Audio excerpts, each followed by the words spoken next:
Hallelujah! সবাইকে জয় যিশু। ঈশ্বরের গৌরব হোক, মহানের প্রশংসা করি।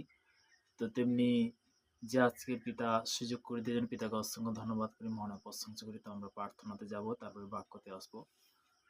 সর্বশক্তিমান ঈশ্বর পিতা, তোমার মহানামে ধন্যবাদ করি। পিতা স্বর্গপিতার সিংহাসন পিতৃপাদে তোমার চরণতল প্রভুকে তোমার দাস ও তুমি প্রার্থনা করছো ওগো। যে সকল সন্তান রুটিন করেছে রোজ তারা পেতে গো, তুমি পবিত্র বচন শুনছি পেতে গো। তাদের মধ্যে তুমি পজিটিভ নিয়ে আসো ঈশ্বর নামে। তাদের মধ্যে পেতে সুন্দর নিয়ে আসো মধ্যে, তাদের মধ্যে পেতে শান্তি নিয়ে আসে সে মধ্যে, তাদের মধ্যে পেতে পরিবর্তন নিয়ে আসে ঈশ্বর নামে। নতুন কি পুরনো যেমন প্রভু গো, প্রত্যেকটা সন্তান প্রভু গো তুমি সুরক্ষিত রাখো প্রভু গো। তাদেরকে চলার পথে বলার পথে তুমি কন্ট্রোল করো, তুমি সেই পথ সেই রাস্তা দাও প্রভু গো। প্রভু গো প্রভাতে পিতাগো, আজকে পিতাগো বিশেষ করে দিনটা দেখার জন্য তোমাকে অসংখ্য ধন্যবাদ করি পিতাগো। পিতাগো সর্বদাই প্রভু গো, আজকে কি বাক্য ভোজন রয়েছে পিতাগো, ভোজন রয়েছে পিতাগো, তুমি তো বলবে আমি তেনা প্রভু গো।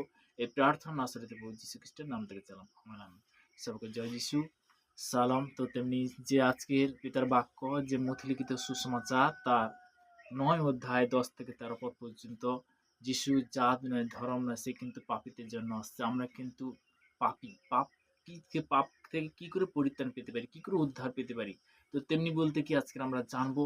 তো তেমনি বলতে বিশেষ করে পিতার বাক্য দ্বারা, যেখানে প্রভুর বচন বলছে মথি তার 9:10 থেকে 13, পরে তিনি গৃহের মধ্যে ভোজন করিতে বসিয়াছেন, আর দেখে অনেক করগ্রাহী পাপী আসিয়া যিশু এবং তাহার শিষ্যদের সহিত বসিল। তাহা দেখিয়া ফরিসীরা তাহার শিষ্যদিগকে কহিলেন, তোমাদের গুরু কি যেন করগ্রাহী পাপীদের সহিত বসেন ভোজন করেন। তাহা শুনে তিনি কহিলেন, সুস্থ লোকেদের চিকিৎসকের প্রয়োজন নেই, বরং পীড়িতদের প্রয়োজন আছে। কিন্তু তোমরা গে শিক্ষা করো এই বচনের মর্মকে, আমি দয়া চাই, বলিদান নয়। হালেলুয়া! কেননা আমি ধার্মিক দিওকে নয়, কিন্তু পাপী দিওকে ডাকিতে আসিছি। যিশু কিন্তু কাদের জন্য আসছে? পাপীদের জন্য আসছে, পরিত্রাণ করার জন্য আসছে। আজকের বলতে কি সত্যি যে আমরা যে পাপে মগ্ন হয়ে গেছি দেশটা, কিন্তু তুমি যদি অঙ্গীকার করো, পাপ থেকে পরিত্রাণ কোথায় পাবে? যখন তুমি অঙ্গীকার করবে, যখন তুমি সঠিক পথে ফিরে আসবে, যখন তুমি সঠিক রাস্তা তোমার জীবনে, যখন লাইফটা যখনই তুমি পবিত্র বচন শুনছো বারবার রুটিন অনুসারে, তখনই তোমার কি হবে? পরিবর্তন হবে। Hallelujah! Thank you Jesus name, the Lord, প্রভু স্তুতিও। তো তেমনি বলতে কি যিশু জাত ধর্ম আসছে, কিন্তু পাপীদের জন্য আসছে, তাই না? হালেলুয়া! তো তেমনি আমি লাস্ট প্রার্থনাতে যাবো।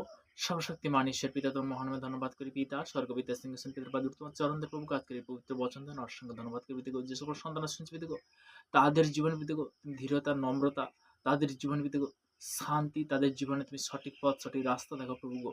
প্রভুকে সর্বদা আমরা পাপী প্রভু, দ্বিতীয় বংশ বলি তার 7-14 পিতা তোমার বাক্য বলেছ, আমার পর যারা যার নাম করতে আছে তাদের নম্রে প্রার্থনা করি এবং আপনাদের কুপতিতে ফিরে আমি সরকারি তার সঙ্গে তাদের পাপ ক্ষমা করে বুঝু পিতা গো। আমার বিশ্বাস তুমি পাপ ক্ষমা করলে, পরিত্রাণ করলে, তুমি উদ্ধার করলে পিতা গো। এই প্রার্থনা নাসরিতে প্রভু যীশু খ্রিস্টের নাম থেকে চাও, আমেন। সবাইকে জয় যীশু।